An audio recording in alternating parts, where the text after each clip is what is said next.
Tuhan, tiba waktunya bagi kami untuk merenungkan kebenaran firman-Mu. Dan hari ini Tuhan, kami mau belajar, kami mau merenungkan kasih Tuhan dalam hidup kami. Kasih yang tak terlihat tetapi sungguh nyata bagi kami. Kasih yang sejak awal dan kasih yang seterusnya sampai hari ini, yang Engkau sudah nyatakan tetapi seringkali kami tidak menyadarinya. Dan seringkali Tuhan kami menolak kasih itu, yaitu gereja-Mu. Engkau berjanji Tuhan bahwa Engkau tidak akan meninggalkan kami seorang diri. Maka Engkau mengutus penolong yang lain, pribadi yang ketiga, yaitu Allah Roh Kudus. Dan Allah Roh Kudus bekerja membangun sebuah gereja. Membangun gereja, membangun komunitas orang percaya. Untuk menolong kami, untuk mensupport kami menghadapi tantangan dunia yang gelap, yang semakin berat. Engkau memberikannya untuk kami. Tetapi Tuhan, seringkali kami tidak menyadarinya, bahkan seringkali kami menolak gereja. Tetapi Tuhan, hari ini kami mau belajar. Kami mau memahami kasih-Mu yang luar biasa itu bagi kami. Kasih kami karunia untuk kami dapat memahami akan kebenaran firman-Mu. Supaya ketika kami pulang Tuhan, kami tidak pulang dengan tangan hampa. Tetapi kami boleh pulang dengan membawa kebenaran. Dan firman-Mu berkata, jikalau Engkau memiliki kebenaran itu, maka kebenaran itu akan memerdekakan kamu. Tuhan, kami pingin hidup di dalam kemerdekaan. Kami pingin hidup kami boleh diubahkan. Terima kasih Tuhan, kiranya Tuhan yang boleh pimpin di dalam keterbatasan bahasa, Tuhan yang boleh tolong. Terima kasih Tuhan, di dalam nama Tuhan Yesus kami berdoa dan mengucap syukur. Amin. Selamat pagi jemaat yang dikasihi Tuhan, selamat pagi teman-teman remaja, shalom. Tema firman Tuhan yang akan kita renungkan pada pagi hari ini adalah komunitas yang berfokus kepada Kristus. Komunitas yang berfokus kepada Kristus, atau sederhananya kita sebut dengan gereja. Gereja adalah komunitas orang percaya, komunitas yang berfokus kepada Kristus. Itulah kenapa dikatakan komunitas orang percaya, karena komunitas yang berfokus kepada Kristus. Mari kita akan membuka kebenaran firman Tuhan yang menjadi dasar kebenaran perenungan kita pada pagi hari ini dari Efesus 4 ayat yang ke-11 sampai dengan yang ke-16. Mari saya ajak kita dapat membukanya, bacanya bersama-sama. Saya menampilkan di depan, mungkin Bapak Ibu bisa membacanya, atau mungkin karena ini hilang satu mungkin nggak usah muka saya kali ya. Oke? Kita lihat Efesus 4 ayat 11 sampai 16. Nah, kalau Bapak Ibu, rekan-rekan sekalian melihat di depan, saya memberikan warna yang berbeda untuk beberapa kata. Jadi boleh melihat di Alkitab atau melihat di depan. Kita akan membacanya bergantian, mulai dari saya terlebih dahulu, lalu Bapak Ibu, rekan-rekan sekalian. Dan ialah yang memberikan baik rasul-rasul maupun nabi-nabi, baik pemberita-pemberita Injil maupun gembala-gembala dan pengajar-pengajar,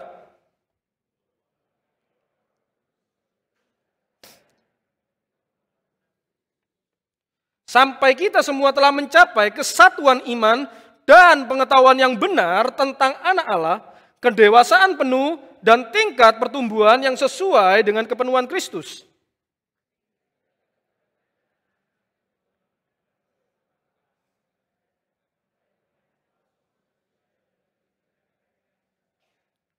Tetapi dengan teguh berpegang kepada kebenaran di dalam kasih, kita bertumbuh di dalam segala hal ke arah Dia, Kristus yang adalah kepala.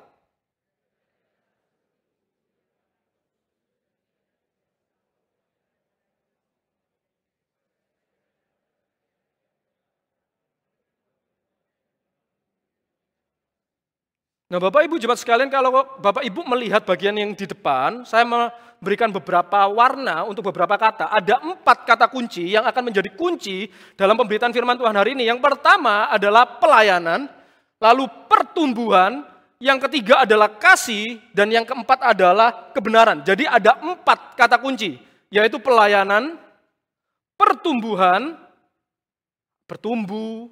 pertumbuhan, lalu kasih, dan kebenaran. Jadi 4 kata kunci itu yang nanti akan banyak muncul di dalam perenungan pada pembelajaran pada pagi hari ini. Nah, ada 3 hal kerangka berpikir yang akan kita pelajari. 3 hal. Yang pertama adalah mengapa kita membutuhkan gereja. Hari ini kita akan berbicara tentang gereja, tentang komunitas orang percaya, komunitas yang berfokus pada Kristus. Pertama yang akan kita pelajari adalah mengapa sih kok kita itu butuh gereja. Itu yang pertama. Dan yang kedua adalah bagaimana atau seperti apa komunitas yang berfokus pada Kristus itu seperti apa?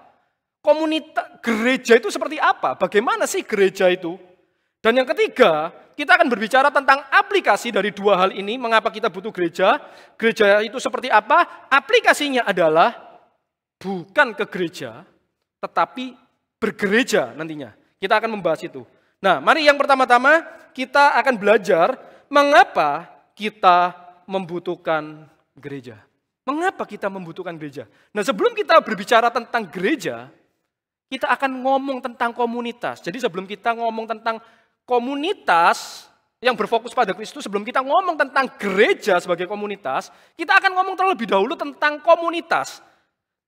Setiap kita itu membutuhkan komunitas, betul nggak? Betul ya? Setiap kita itu butuh komunitas.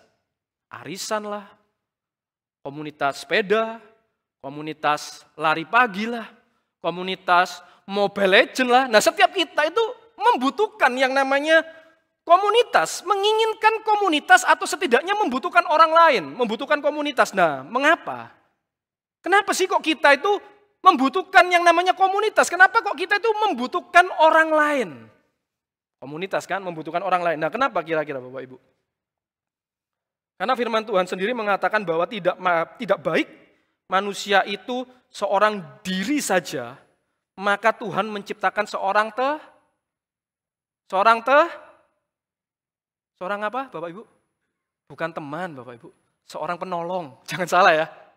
Tidak baik manusia itu seorang diri saja, maka Tuhan menciptakan seorang penolong. Nah, mengapa sih kok kita itu membutuhkan komunitas? Karena Tuhan sendiri menciptakan kita dalam keterbatasan. Kita diciptakan dalam keterbatasan. Itulah kenapa firman Tuhan mengatakan tidak baik manusia itu seorang diri saja. Dia membutuhkan seorang penolong. Bapak Ibu, ketika kita berbicara tentang komunitas, tujuan dari sebuah komunitas itu adalah untuk menolong. Sebuah kebenaran bahwa dalam hidup ini sebenarnya kita itu membutuhkan lebih dari seorang teman.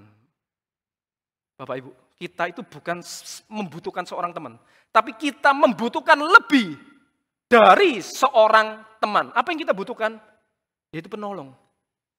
Kita bukan sekedar membutuhkan orang yang menemani kita, tetapi kebutuhan kita itu adalah kita membutuhkan seorang penolong, orang yang menolong kita. Itulah kenapa ada namanya komunitas. Sebab tujuan dari sebuah komunitas itu adalah untuk menolong. Komunitas ada itu untuk menolong. Makanya ketika kita ikut komunitas apa? Mobile Legends tadi saya bilang, sepeda, komunitas fitness, komunitas apa? Lari pagi. Itu punya tujuan. Komunitas kopi, semua komunitas. Tujuannya untuk apa? Menolong kita. Menolong kita apa? Mencapai tujuan kita yaitu untuk bertumbuh. Ketika kita melok komunitas, ikut komunitas lari, tujuannya apa? Bukan cuma sekedar lari, tetapi apa? Untuk sehat. Betul enggak? Makanya ketika kita gabung komunitas, kita selalu apa? Tertolong dalam apa? Informasi. Ketika kita ikut komunitas, kita itu ditolong informasi. Oh, ini loh baru, ada yang ini, ada lomba pagi di sini, lomba lari pagi di sini. Nah, kita ada tertolong karena informasi. Ketika kita main Mobile Legends katakan, ada komunitasnya, kita itu ditolong informasi. Pakai ini, masang ini, nanti lebih jago. Loh, kita itu butuh orang yang menolong kita. Bahkan ketika kita main, Di-carry, betul nggak? Ditolong. Ketika kita lari, disupport. Ayo Isa, aduh capek. Isa. Kita itu disupport. Kita ditolong untuk apa? Mencapai tujuan kita, yaitu apa? Sehat. Sepedaan supaya sehat. Lari pagi supaya sehat. Dan banyak tujuan yang lain misalnya. Bisa, tetapi apa? Komunitas itu ada karena untuk menolong kita. Menolong kita untuk apa? Bertumbuh. Lebih hebat lagi. Intinya apa? Meningkat, ada peningkatan. Ada pertumbuhan, entah itu skill, entah itu kesehatan. Intinya apa? Bertumbuh. Itu komunitas. Komunitas yang baik itu punya tujuan untuk apa? Untuk menolong kita, untuk membangun kita. Nah, demikian juga dengan gereja. Mengapa Tuhan membangun gereja melalui Roh Kudus? Tuhan membangun gereja untuk apa? Supaya kita menolong kita, mendorong kita bertumbuh di dalam Kristus. Itulah kenapa disebut komunitas yang berfokus pada Kristus. Untuk apa? Menolong kita bertumbuh di dalam Kristus. Nah, kita lihat mengapa kita membutuhkan gereja. Karena kita dilahirkan dalam keberdosaan. Kita dilahirkan di dalam ketidakberdayaan. Gereja menolong kita untuk dapat bertumbuh di dalam Kristus atau yang disebut dengan pengudusan. Jadi gereja hadir itu untuk menguduskan kita, menolong kita bertumbuh di dalam Kristus. Nah, kita coba lihat firman Tuhannya, ayat 14-15, sehingga kita bukan lagi anak-anak yang diombang-ambingkan oleh rupa-rupa angin pengajaran, oleh permainan palsu manusia, dalam kelicikan mereka yang menyesatkan. Ini berbicara tentang dunia, tetapi dengan teguh berpegang kepada kebenaran di dalam kasih, kita bertumbuh di dalam segala hal ke arah Dia, Kristus yang adalah kepala. Supaya apa? Kita bertumbuh. Roh Kudus membangun gereja untuk menolong kita bertumbuh di dalam Kristus yang adalah kepala. Nah, bertumbuh dalam Kristus ini seperti apa? Firman Tuhan mengatakan kita itu menjadi dewasa rohani, tidak terombang-ambing. Dan kalau kita melihat perikop yang selanjutnya, Bapak Ibu, itu berbicara tentang manusia baru. Jadi gereja itu menguduskan kita untuk apa? Mengubahkan kita menjadi manusia baru. Menjadi kokoh di dalam kebenaran, di dalam kasih, berpegang kepada iman. Itu tujuan gereja, membuat kita itu beriman kepada Tuhan. Supaya apa? Kita nggak diombang-ambingkan oleh apa? Tipu daya dunia. Itulah mengapa Tuhan membangun gerejanya. Nah, Bapak Ibu, kalau kita mengerti cara berpikir kerangka kekristenan, itu yang pertama adalah kita itu diselamatkan. Diselamatkan itu artinya apa? Kita itu dipisahkan oleh dunia. Jadi ini dunia, ketika kita diselamatkan, kita itu dipisahkan, lalu dikumpulkan. Jadi dipisahkan, ditaruh tempat yang berbeda, dikumpulkan, dikuduskan untuk apa? Diubahkan supaya tidak sama dengan dunia. Jadi diselamatkan, dipisahkan, dibedakan. Dikuduskan supaya apa? Enggak sama dengan dunia. Diambil dari dunia, dikuduskan untuk apa? Berbeda dengan dunia. Itulah arti manusia baru. Itulah arti dari bertumbuh di dalam Kristus. Jadi tanpa gereja, Bapak Ibu, karya keselamatan itu tidak akan berarti. Tanpa gereja, keselamatan itu tidak akan berarti. Karena kita dipisahkan untuk dikuduskan. Kalau kita dipisahkan tetapi tidak dikuduskan, apa bedanya kita dengan dunia? Sama saja. Jadi keselamatan karya Kristus di kayu salib itu sempurna. Kenapa? Karena ada gereja. Tanpa gereja, karya keselamatan tidak akan berarti. Sebab kita diselamatkan. Tuhan menebus kita untuk apa? Mengubahkan kita. Tuhan menebus kita supaya apa? Kita itu diubah. Kita itu dikuduskan menjadi berbeda dengan dunia. Itulah kenapa kita membutuhkan gereja. Itulah kenapa kita membutuhkan komunitas yang berfokus pada Kristus, yaitu gereja. Supaya apa? Tanpa gereja, karya keselamatan menjadi sia-sia. Jadi setelah kita diselamatkan, kita dibawa ke gereja untuk dikuduskan. Kalau kita menolak gereja, maka kita sebenarnya tidak sempurna dalam keselamatan. Tidak bisa. Itulah kenapa kita membutuhkan gereja. Kita tidak bisa menolak gereja, nggak bisa. Kita sangat butuh. Nah, itulah mengapa kita membutuhkan gereja. Saya harap kita dapat mengerti poin yang awal dulu, karena tanpa gereja, karya keselamatan menjadi sia-sia. Gereja itu dipakai untuk menguduskan orang yang sudah ditebus. Nah, itu yang pertama. poin pertama. Kenapa sih kok kita memerlukan gereja? Karena tanpa gereja, karya keselamatan tidak akan berarti atau sia-sia. Nah, sekarang poin yang kedua, kita belajar tentang seperti apa komunitas yang berfokus kepada Kristus. Seperti apa gereja itu? Bagaimana gereja itu? Saya ada sebuah ilustrasi, Bapak Ibu. Suatu kali seorang laki-laki pergi ke gereja dan ia lupa mematikan handphonenya.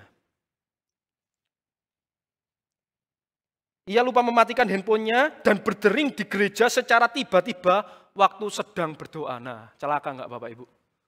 Lagi doa, lagi hening, tiba-tiba handphone bunyi. Nah, langsung cek ini, aduh handphoneku sudah dimatiin belum ya? Handphoneku sudah di silent belum ya? Jadi ada seorang yang handphonenya itu tiba-tiba bunyi waktu sedang berdoa Bapak Ibu. Lalu setelah selesai berdoa, pendetanya tanya, siapa tadi yang handphonenya bunyi? Ngaku. Wah kayak gitu Bapak Ibu ya. Jadi pendetanya itu marah-marah di mimbar. Ngomel-ngomel di mimbar.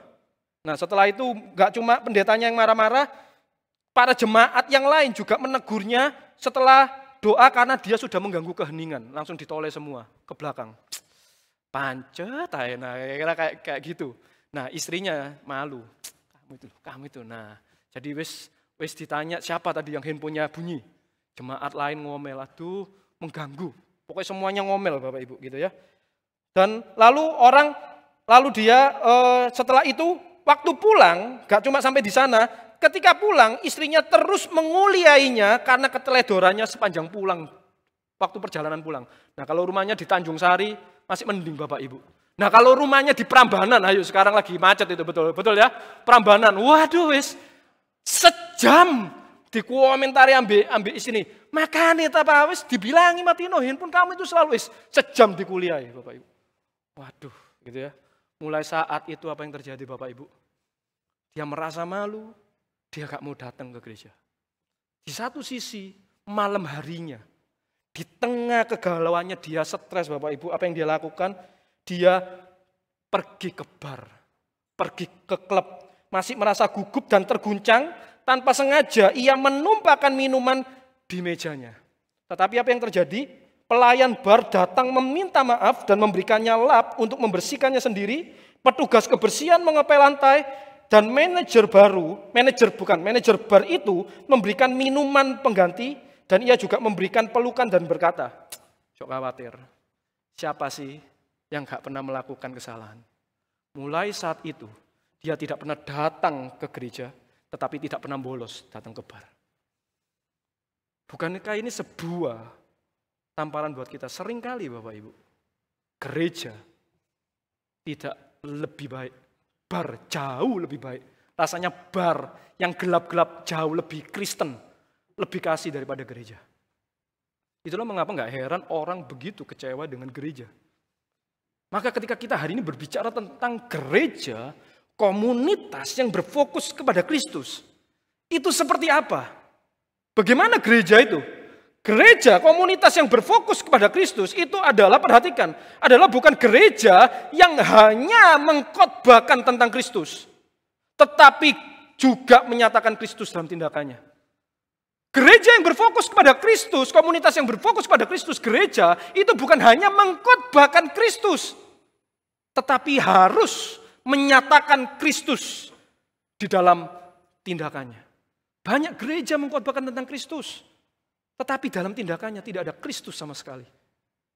Gereja yang berfokus kepada Kristus, komunitas yang berfokus kepada Kristus, adalah gereja yang tidak hanya mengkhotbahkan Kristus, tetapi menyatakan Kristus dalam tindakannya. Ini penting. Itulah komunitas yang berfokus kepada Kristus. Dan yang kedua, seperti apa gereja itu? Gereja yang komunitas yang berfokus kepada Kristus adalah gereja yang bukan melayani, tetapi gereja yang saling melayani. Ini dua hal yang berbeda. Komunitas yang berfokus pada Kristus bukanlah gereja yang melayani, tetapi gereja yang saling melayani. Mari kita membaca dari ayatnya yang ke-16, perhatikan di sana. Daripadanya lah seluruh tubuh yang rapi tersusun dan diikat menjadi satu oleh pelayanan semua bagiannya. Perhatikan, menjadi satu oleh pelayanan semua bagiannya sesuai dengan kadar pekerjaan tiap-tiap anggota, menerima pertumbuhannya dan membangun dirinya dalam kasih. Pertumbuhan, pelayanan, pertumbuhan, kasih dan kebenaran. Nanti kita akan ngomong itu terus. Jadi gereja yang berfokus, komunitas yang berfokus pada Kristus, gereja itu haruslah gereja yang bukan melayani, tetapi saling melayani. Ini dua hal yang berbeda, Bapak Ibu.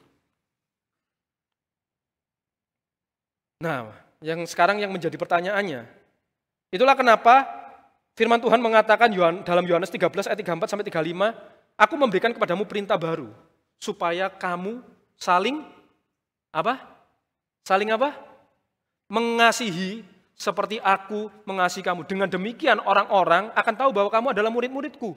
Betul, saling melayani. Tahu nggak Bapak Ibu konteksnya itu apa? Tuhan kasih perintah baru itu waktu kapan? Ketika pembasuhan kaki. Kalau kamu mengaku aku adalah gurumu, maka kalau aku melayani, kamu harus saling melayani. Jadi apa itu melayani? Melayani itu sama dengan mengasihi. Nah, apa itu mengasihi? Apa itu melayani? Apa Bapak Ibu? Ayo 1 bulan kita belajar tentang pelayanan. 1 bulan. Ayo ada yang nyantol enggak? Apa itu melayani? Apa itu pelayanan? Hari ini kita akan belajar tentang gereja dan tentang arti pelayanan. Saya enggak pengen kita salah di dalam memahami gereja dan pelayanan. Apa itu melayani Bapak Ibu? Apa itu melayani? Ayo, 1 bulan kita belajar. Melayani itu adalah tindakan yang dilandasi oleh kasih. Itu melayani. Makanya melayani itu sama dengan mengasihi. Karena tindakan yang dilandasi oleh kasih. Pertanyaannya, itulah kenapa disebut komunitas yang berfokus kepada Kristus. Karena Allah adalah kasih. Nah, jadi ketika kita berbicara tentang melayani itu apa? Yaitu tindakan yang dilandasi oleh kasih. Karena Allah adalah kasih. Kita berfokus kepada Kristus. Nah, Allah adalah kasih, Kristus kasih. Nah, melayani adalah tindakan yang dilandasi oleh kasih. Nah, pertanyaannya, mengasihi itu seperti apa? Melayani adalah tindakan yang didasari oleh kasih. Mengasihi itu apa? Mengasihi itu apa, Bapak Ibu? Apa itu mengasihi? Apa itu kasih? Kasih itu rendah hati, lemah lembut, tidak sombong. Waduh kok panjang. Jadi kasih itu apa? Apa kasih itu Bapak Ibu? Kasih itu adalah, perhatikan ya, kasih itu adalah kebenaran. Remaja harus ingat ya, kita selalu berbicara tentang kebenaran. Kasih adalah kebenaran. Kenapa? Karena Kristus adalah kebenaran. I am the way, the truth, and the life. Aku adalah jalan, kebenaran, dan hidup. Maka Kristus adalah kebenaran. Jadi ketika kita berbicara tentang melayani itu adalah tindakan yang dilandasi oleh kasih. Kasih itu apa? Kebenaran. Jadi apa itu melayani? Menolong orang lain dengan membawanya kepada kebenaran. Itulah melayani.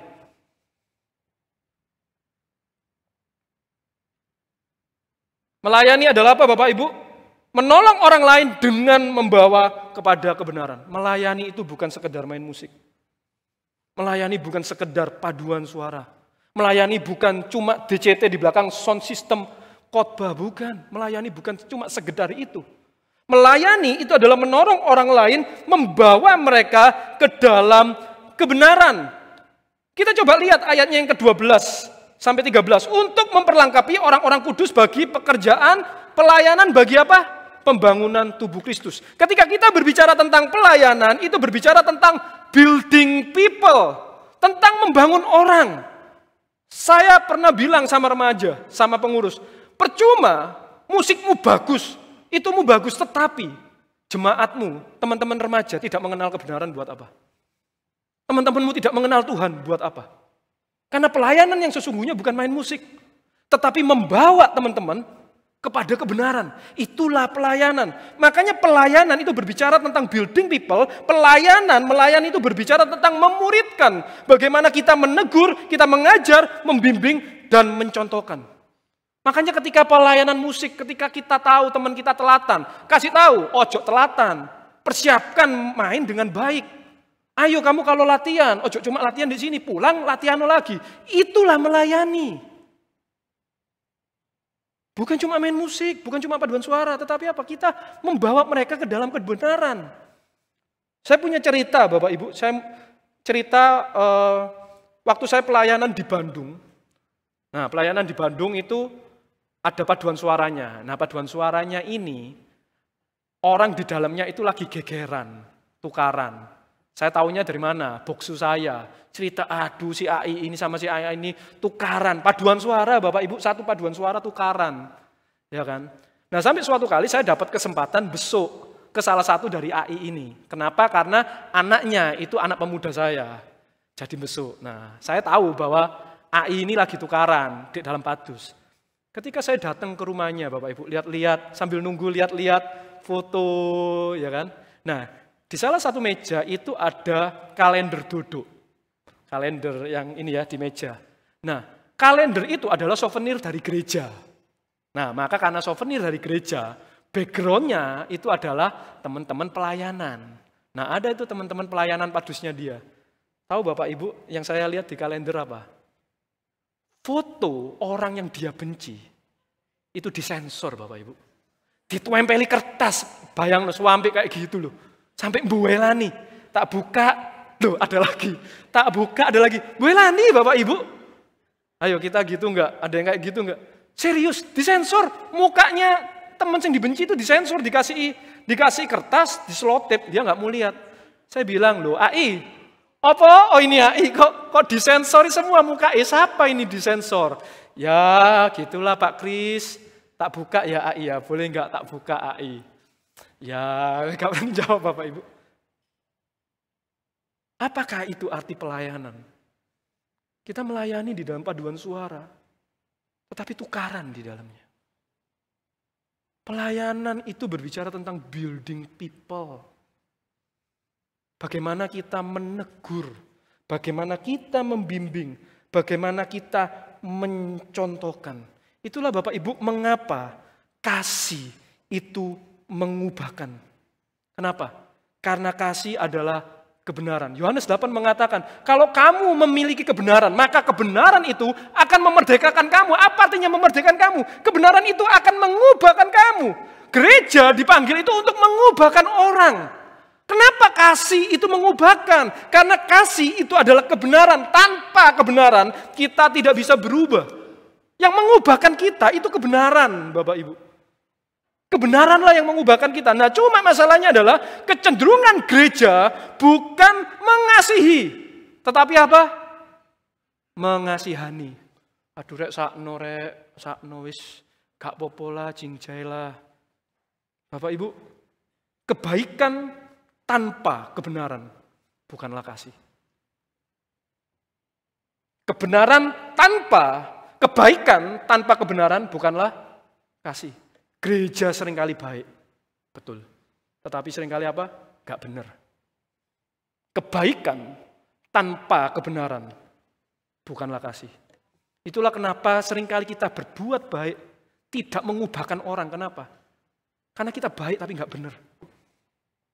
Gereja yang berfokus kepada Kristus, komunitas yang berfokus kepada Kristus adalah berfokus kepada apa? Kebenaran. Gereja harus benar. Seringkali gereja baik tapi gak benar. Itulah kenapa akhirnya tidak mengubah. Bahkan apa?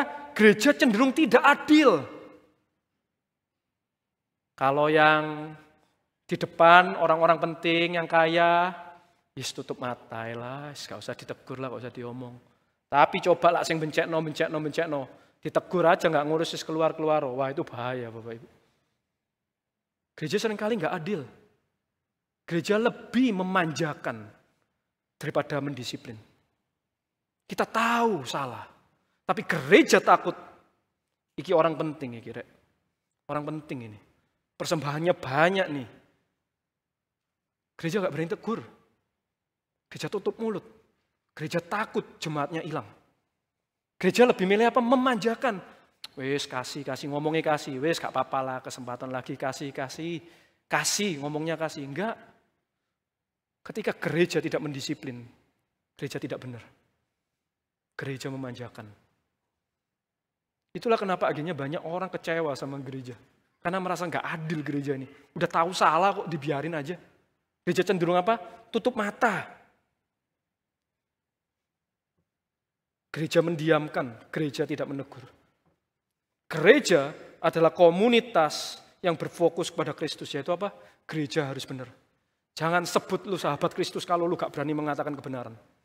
Kalau lu gak berani melakukan kebenaran, jangan menyebut dirimu sahabat Kristus. Karena gereja adalah kebenaran. Maka kalau kita melihat gereja adalah gereja, kalau kita balik gereja, seperti apa gereja itu? Gereja yang tidak hanya mengkhotbahkan Kristus tetapi menyatakan Kristus dalam tindakannya. Gereja yang bukan melayani tetapi gereja yang saling melayani. Dan gereja yang menyatakan kebenaran. Itulah komunitas yang berfokus kepada Kristus. Maka kalau kita melihat gereja berfokus kepada Kristus, gereja yang saling melayani, kita dapat melihat tandanya.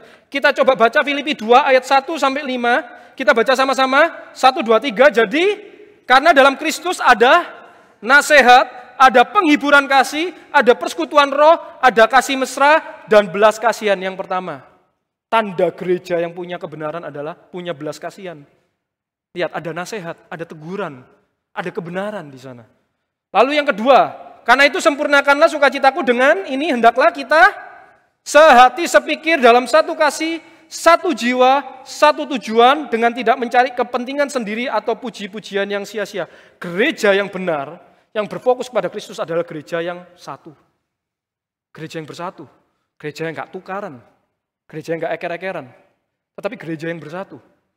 Kenapa bisa bersatu?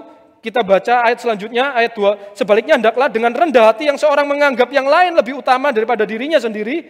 Dan janganlah tiap-tiap orang hanya memperhatikan kepentingannya sendiri, tetapi kepentingan orang lain juga. Hendaklah kamu dalam hidupmu bersama menaruh pikiran dan perasaan yang terdapat juga dalam Kristus Yesus. Condongkan dirimu ke Kristus, katanya. Gereja yang benar, gereja yang compassionate, gereja yang bersatu, gereja yang merendahkan diri, saling melayani. Kita punya tanda itu enggak? Dalam gereja kita yang besar, ataupun komunitas yang kecil seperti small group, kita ada itu enggak? Ada nasihat enggak di sana? Ada teguran enggak di sana? Ada kesatuan enggak? Atau apa? Keributan, tengkar di sana. Saling merendahkan diri enggak? Kalau kita memiliki tanda itu, berarti kita berfokus kepada Kristus. Dan itulah gereja yang benar. Maka ketika kita sudah melihat mengapa kita perlu gereja, dan bagaimana gereja yang benar itu, maka aplikasinya adalah bukan ke gereja, tetapi bergereja. Apa itu? Bergereja dan bukan ke gereja. Ke gereja itu datang ke gereja. Dan ketika kita datang ke gereja, itu tidak sama dengan kita sedang bergereja atau komunitas, enggak sama. Ketika kita datang ke gereja tidak membuat kita bergereja, Bapak Ibu.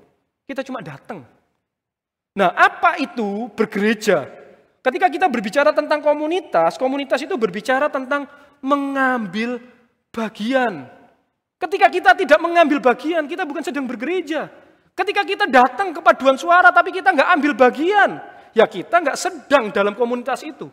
Ketika kita datang dalam small group persekutuan, tetapi kita tidak ambil bagian, maka kita cuma datang. Dan itulah kenapa kita tidak pernah berubah. Sebab kita tidak pernah mengambil bagian. Kita cuma datang. Tetapi kita tidak pernah berkomunitas. Itulah kenapa kita tidak pernah berubah, Bapak Ibu. Karena gereja, komunitas yang berpusat sama Kristus, itu pasti mengubahkan orang.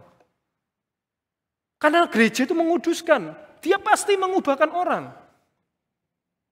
Nah, maka bagaimana? Apa arti dari mengambil bagian? Yaitu mau dilayani dan mau melayani. Bersedia dilayani dan mau melayani. Bedanya apa ini Bapak Ibu? Banyak sekali ya, orang-orang yang melayani belum tentu mau dilayani. Orang yang melayani belum tentu mau dilayani.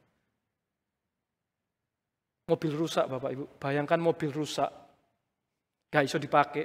Ketika dibawa ke bengkel, otomatis beres gak? Otomatis beres gak? Enggak. Mesti apa? Mesti dibongkar, diperbaiki. Barusan isa apa? Dipakai. Nah sekarang mobil rusak, dibawa ke bengkel, gak pernah diperbaiki. Kira-kira bisa dipakai gak? Gak bisa Bapak Ibu. Itu sama. Ketika kita melayani, tapi kita tidak mau dilayani, gak bisa dipakai. Gak bisa dipakai. Yang ada apa? Cuma kesombongan, arogansi. Gak bisa dipakai sama Tuhan. Aku pelayanan aku ini tapi tidak mau dilayani, gak bisa dipakai. Sama seperti mobil rusak. Kita ini manusia berdosa. Kita ini rusak. Kita perlu apa? Diperbaiki.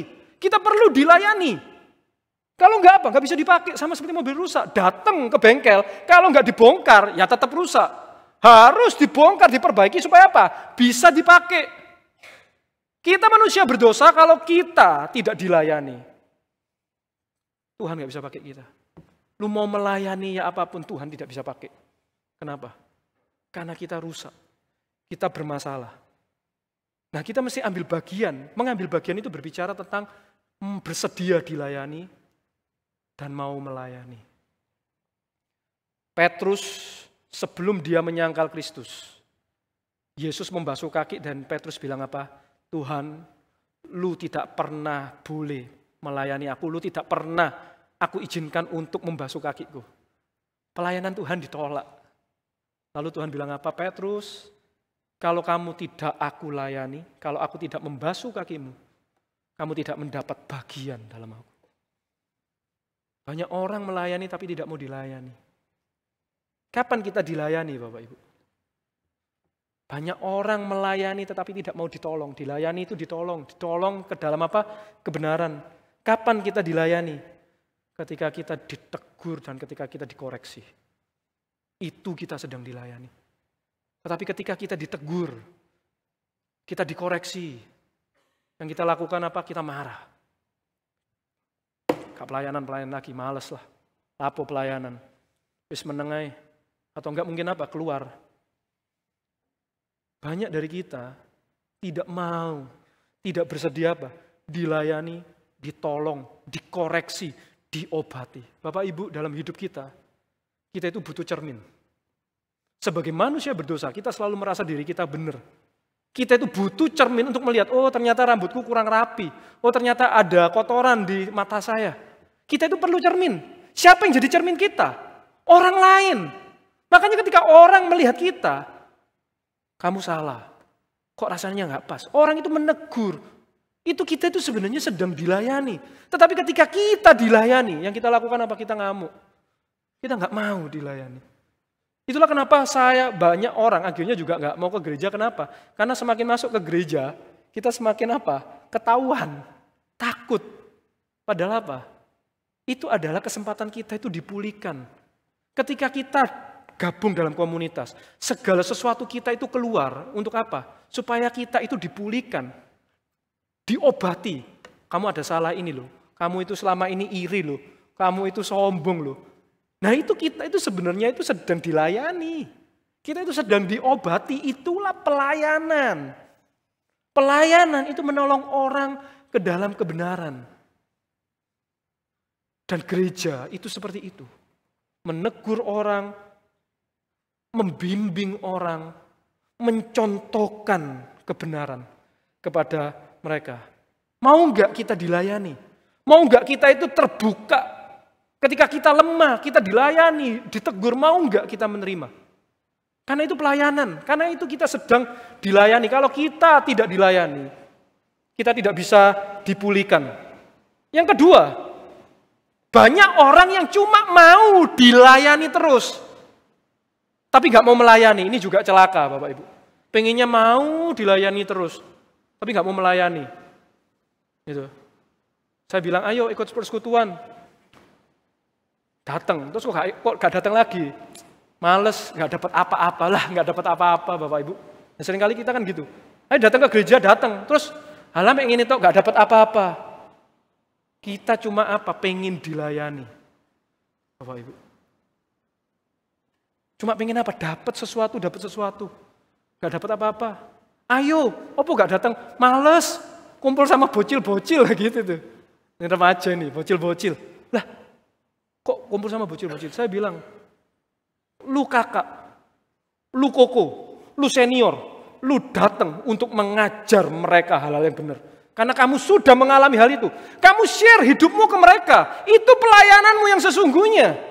Ketika kamu membawa adik-adikmu, kamu mengajar adik-adikmu tentang kebenaran, tentang hidup yang benar, bagaimana kamu punya iman, itu kamu sedang melayani dia. Itu pelayanan. Tetapi malas katanya. Banyak dari kita itu cuma mau dilayani, tetapi gak mau melayani. Itulah kenapa akhirnya apa? Gak pernah berubah, gak pernah bertumbuh. Bapak Ibu di dalam proses pertumbuhan itu ada 3 tahap. Yang pertama itu adalah bayi, yang kedua itu kanak-kanak, remaja, dan yang ketiga itu dewasa, tidak ada tua. Tua itu nggak ada. Nah seringkali kita itu menua, tetapi nggak pernah dewasa. Nah ini yang celaka. Kita tetap kanak-kanak terus. Padahal firman Tuhan mengatakan apa? Kamu itu sebenarnya sudah waktunya menjadi pengajar. Tapi kamu masih terus diajari. Kenapa? Karena kita nggak pernah mau belajar melayani. Ketika bayi lahir, siapa yang melayani Bapak Ibu? Siapa yang melayani? Bisa nggak bayi makan sendiri, cebok sendiri? Nggak bisa. Yang melayani siapa? Yang dewasa. Cebokin, kasih makan, nyusui. Yang dewasa yang melayani. Tetapi ketika sudah beranjak dewasa, beranjak remaja, masih disuapin, udah remaja, teman-teman remaja masih disuapin, masih dipakai baju? Enggak. Tetapi apa? Aku mungkin belum bisa melayani, tetapi setidaknya apa? Aku belajar melayani diriku sendiri. Aku belajar pakai baju sendiri. Nah, pertumbuhan itu seperti itu. Kalau kita bertumbuh, jangan cuma mau dilayani terus, tetapi belajar untuk apa? Melayani. Belajar untuk apa? Melakukan kebenaran, barusan kita bertumbuh. Jangan cuma apa? Ngeluh terus, terus dikasih tahu ini, tapi apa? Tidak mau melakukan. Makanya nggak heran kita tidak pernah bertumbuh. Kita tetap sama. Karena kita tidak pernah melakukan kebenaran. Gereja, berkomunitas bergereja itu adalah mengambil bagian, bersedia dilayani, membuka diri, dan belajar melayani, melakukan kebenaran. Henry Ward Becker mengatakan Tuhan memberikan kepada kita berkat dan anugerah untuk mengobati kelemahan dan kekurangan orang lain. Ambil bagian Bapak Ibu. Jangan bilang, aku gak iso melayani, aku gak iso ini. Yang tua-tua, aduh rek, wis tua rek, aku gak iso ini. Bukan, pelayanan bukan tampil depan, bukan. Tetapi apa? Mendidik orang dalam kebenaran. Semakin kita tua, seharusnya kita semakin matang. Para orang tua saya bilang, opa oma ya, kalian pelayanannya itu besar ketika apa? Mencontohkan kebenaran, meneladankan iman, itu pelayanan kalian. Memuridkan, itu pelayanan. Menggembalakan, itu pelayanan. Tuhan bilang, Petrus kalau lu mengasihi aku, gembalakanlah domba-dombaku, itulah pelayanan. Itulah mengasihi, menggembalakan, memuridkan orang. Ketika anak kita salah, menantu kita salah, kita bimbing dalam kebenaran. Kita kasih tahu yang benar. Kalau kita lihat menantu sama anak kita tukaran, kita bimbing yang benar. Kita kasih contoh teladan yang benar. Sebagai orang tua, sebagai pasangan, itu berkat. Mereka akan lihat, wih gila ya. Udah tua kok bisa romantis, kok bisa, wah itu pelayanan luar biasa Bapak Ibu. Jauh lebih luar biasa dari apa? Yang main musik. Karena jauh lebih memberkati. Itulah pelayanan. Itulah mengasihi. Itulah kenapa supaya kita berubah. Mau enggak kita bukan cuma ke gereja, tetapi bergereja. Kita berkomunitas. Kita membuka diri kita. Kita mau dilayani. Kita mau ditegur. Kita mau dipulihkan. Barusan kita bisa melayani orang lain. Bapak Ibu, saya tutup firman Tuhan hari ini dengan sebuah kesaksian. Saya bersyukur Bapak Ibu saya diajak oleh teman saya, itu adiknya Lu Secen Fang, namanya Mefang teman saya. Dia waktu itu adalah ketua remaja di tempat saya. Dia selalu ajakin, ayo Krishna ke gereja, Krishna ke gereja. Ketua remaja saya bilang, enggak, males Bang, enggak gitu ya. Saya setiap Sabtu nongkrong. Sekarang saya bingung, saya nongkrong ngapain coba ya. Dia selalu ngajakin. Sampai suatu saat saya bilang sama dia, sorry Fang, gak iso datang, tapi thank you. Lu wis ngajak aku. Sampai suatu kali akhirnya saya memutuskan untuk datang ke gereja Bapak Ibu. Dan disitulah saya benar-benar diubahkan. Disitulah saya dilayani. Dilayani oleh gembala saya, dilayani oleh teman-teman saya yang mengasihi saya, dilayani oleh senior-senior saya, ada yang beberapa kenal, senior-senior saya diajar, ketika saya salah saya ditegur. Tetapi mereka apa? Tetap mengasihi saya.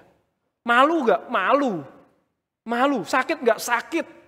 Tetapi mereka tetap merangkul saya, mereka tetap menegur saya, dan ngajarin saya, gak boleh gitu, Chris.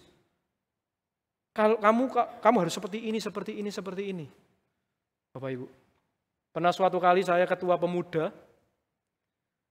Ketika ketua pemuda saya begitu semangat, Bapak Ibu, saya bikin program ini. Gitu ya. Dan saya merasa saya adalah ketua yang berhasil. Lalu saya tanya sama teman saya, Yos, menurutmu pemuda ada saya gimana, Yos? Wah, saya berharap ada pujian, Bapak Ibu. Tahu nggak Bapak Ibu, teman saya bilang apa? Chris, sebenarnya ya, ada kamu, nggak ada kamu, pemuda tetap jalan. Sakit nggak Bapak Ibu? Suakit, dep. Saya pikir saya dapat pujian. Ada kamu, nggak ada kamu, pemuda tetap jalan, Chris. Tapi kamu tahu nggak? Tuhan pakai pemuda untuk membentuk kamu. Tuhan pakai kamu untuk membentuk pemuda. Iya, Tayos, iya. Lu jauh berbeda dengan lu yang dulu. Bapak Ibu, ketika kita berkomunitas ya, diubahkan sakit nggak babak belur, Bapak Ibu? Saya sakit babak belur. Salah, ditegur, malu. Tetapi itulah yang mengubahkan saya. Kenapa? Karena saya dilayani bukan dengan musik, tetapi dengan apa? Kebenaran. Ketika saya salah, saya ditegur, dikasih tahu. Bahkan hari ini Bapak Ibu, saya pun tetap dilayani oleh siapa? Remaja. Teman-teman remaja kalian melayani saya loh. Teman-teman pemuda, saya dilayani oleh mereka. Bahkan rekan-rekan hamba Tuhan, YCU, YCF, semua melayani saya. Mereka negur saya ketika saya salah, dikasih tahu. Saya belajar memanage emosi. Pernah saya ngamuk Bapak Ibu. Saya orangnya itu reaktif, marah. Gitu. Salah satunya, saya pernah marah, boksu Pak Yo. Udahlah, saya males lah, doa sendirilah kalian. Boksu datang ke pastori, ketok pintu saya. Boleh masuk enggak, Chris? Bapak Ibu, saya dilayani. Saya bilang, saya jengkel, boksu saya marah, saya ini. Iya, saya tahu. Saya belajar, boksu. Gimana boksu saya harus apa? Diajarin. Lain kali, Chris, kalau kamu reaksi ya, kamu lebih baik gini. Dibantu, Bapak Ibu. Saya dilayani di sana. Kalau enggak, saya menjadi orang yang tetap di dalam amarah. Dilayani, Bapak Ibu. Tetapi seringkali ketika orang melayani kita apa? Kita marah dan kita benci orang itu. Seringkali kita ketika gereja mendisiplin, sebuah komunitas mendisiplin, seringkali melihat, wah gak disayang aku. Enggak, disiplin itu adalah sebuah bentuk kasih Bapak Ibu. Ketika kita didisiplin, itu kita puji Tuhan. Kalau gereja diam, karep-karepmu, hilang Bapak Ibu kita. Mau enggak kita itu berkomunitas, sakit. Dan saya tahu banyak dari kita itu malas semakin dekat. Kenapa? Karena semakin kelihatan, semakin kenal, semakin kelihatan. Tetapi justru itulah kita dilayani. Ketika saya memutuskan masuk ke gereja, saya ambil bagian di sana. Saya diubahkan banyak hal, Bapak Ibu. Termasuk saya juga mau bilang staff-staff itu ya. Pak Rudi, Pak Eser, waduh itu banyak sekali tuh. Negur ngingetin saya. Saya sangat appreciate. Itulah kenapa Bapak Ibu saya itu tidak mau lepas dari komunitas. Remaja persekutuan saya ikut, pemuda persekutuan saya ikut, YCU, YCF, kumpul, saya ikut Bapak Ibu. Supaya apa? Saya tidak mau kalian ada jarak dengan saya. Karena ketika saya salah, kalian berani kasih tahu saya. Kalian berani tegur saya. Saya perlu itu Bapak Ibu. Apalagi saya bersyukur saya muda ya. Jadi Bapak Ibu nggak sungkan-sungkan negur saya anak muda. Yang sungkan yang remaja nggak apa-apa. Tegur saya, kalau telat, kok tegur, nggak apa-apa. Itulah kenapa saya dekat, supaya apa? Orang itu mau tegur saya. Gak sungkan sama saya. Berani tegur saya. Banyak tuh remaja. Kok aku ngamuk sama kamu?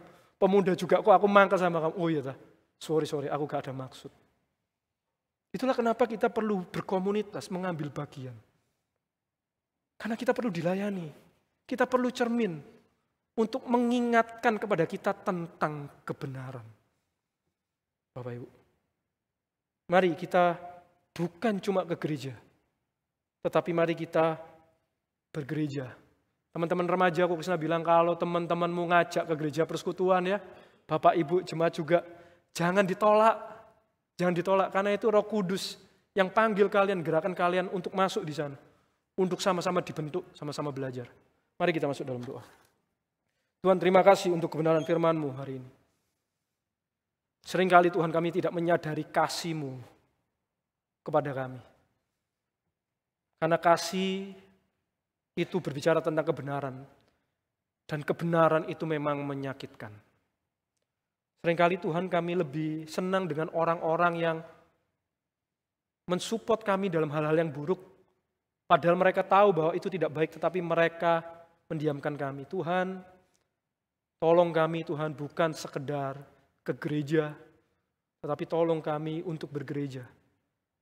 Karena gereja adalah anugerah terbesar setelah keselamatan. Melalui gereja Engkau mengubahkan kami. Melalui gereja Engkau menguduskan kami, dan ketika kami dikuduskan, itu sangat menyakitkan. Segala luka-luka kami dikeluarkan. Tetapi Tuhan, kami percaya bahwa orang-orang itu, mereka bukan sedang melukai kami, tetapi mereka sedang mengobati setiap kami. Tolong kami Tuhan, untuk kami dapat setia. Ketika kami dilayani, tolong kami untuk tidak pergi, tetapi kami boleh tetap stay di sana. Kami tetap terbuka. Tolong kami boleh tetap rendah hati Tuhan. Sekalipun kami adalah orang-orang yang mungkin sudah senior. Bahkan kami mungkin orang-orang yang sangat tahu. Tetapi Tuhan, kami tetap perlu dilayani. Tuhan, kasih kami kerendahan. Kalaupun yang melayani kami bukanlah orang yang lebih besar, tetapi orang yang lebih muda dari kami. Tolong kami untuk bersedia mau dilayani. Dan bukan cuma dilayani Tuhan, tolong kami pun juga mau melayani. Karena Tuhan itulah yang membuat kami dapat bertumbuh. Bukan cuma dilayani, tetapi bagaimana kami saling melayani. Kami rindu Tuhan, gerejamu di tempat ini boleh bertumbuh, boleh semakin berakar di dalam kebenaran. Karena dunia ini bukanlah dunia yang benar, dunia yang sering menipu kami. Tetapi Tuhan tolong supaya kami boleh benar-benar tinggal di dalam kebenaran-Mu. Dan ketika kami memiliki kebenaran-Mu, kami boleh memiliki hidup yang merdeka. Terima kasih Tuhan, di dalam nama Tuhan Yesus kami berdoa dan mengucap syukur. Amin. Mari saya undang setiap